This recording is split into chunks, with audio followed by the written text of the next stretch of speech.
Hello everybody, I want to show you with this video how you can change between the navigation bar, so the buttons here, and the gestures at the Poco X7. For that you will need the settings for. So just scroll down your right next to the camera, and then you're having here the control center, and the part of the control center is here the symbol for the settings. Just tap on it. Then you need to go to the point home screen.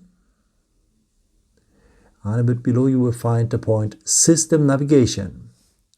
By default, these are the buttons here, but if you want to change it to the gestures, just tap here. And he offers you a tutorial, then just tap on Learn, but if you don't want to have it, go on Not Now, and then you are here at the gestures.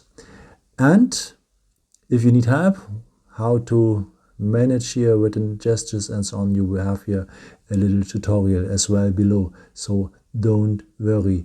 And yeah, that's it.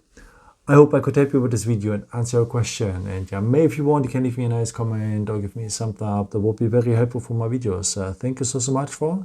And I've created also some other videos if you're interested in, with some more tips and tricks and so on. Or you can also subscribe me if you haven't done it before. Thank you so much for all your support, and yeah, maybe until next time. Ciao.